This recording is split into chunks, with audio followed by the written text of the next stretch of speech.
Makikinig para sa investigador! Mga kaibigan, susugod po tayo sa palengke para kumuha ng 12 prutas na bilugin. Meron tayong 2 orange dito. Kung wala tayong makita na iba't ibang klase, gagawin na lang natin na 2 ang orange.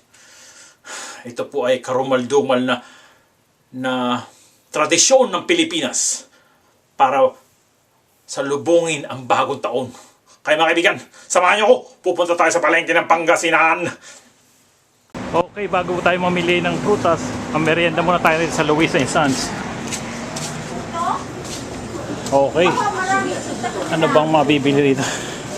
Ensimada, pandesal, bibingka. Wow.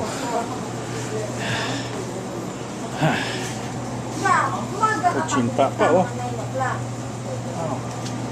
Ang dami nilang puto bumbong. Wow. Philippine style ham. Wow, talaga naman ang puto. Puto puti.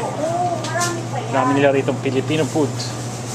Pero may merendahin natin hopia munggo. Ayan, hopia munggo.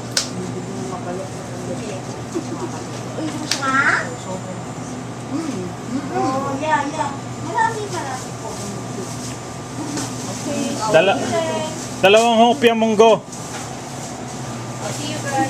Wala bang drinks? Wala kayong may inom?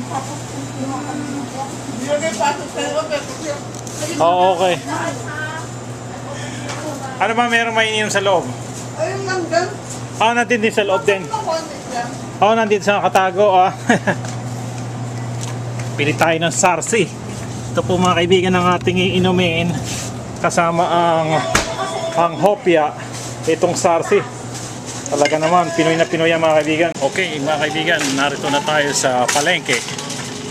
At bago tayo dumampot ng mga prutas, ito muna tayo ng sarsi.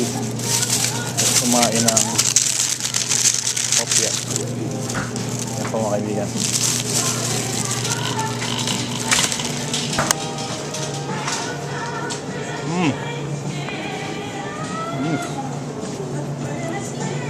Sarap.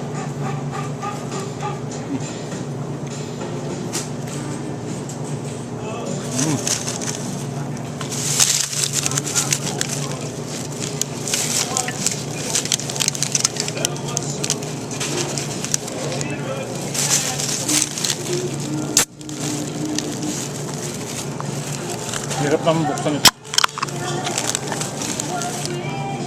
Ito mga kaibigan, sarsi.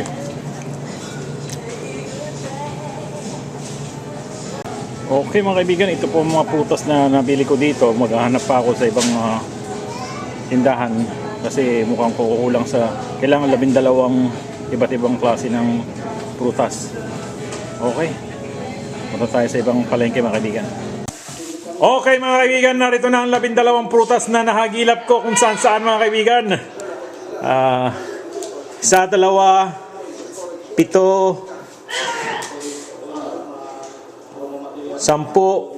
10, 12 po mga kaibigan. Pinya, melon, orange, parang dalanghita, 2, pears, lemon, avocado, kamatis, 2 mansanas mga kaibigan. So yan po ang aming gagamitin prutas pagsalubong sa bagong taon mga kaibigan. Kaya kayo sana meron din prutas. Happy New Year everyone. Bye bye.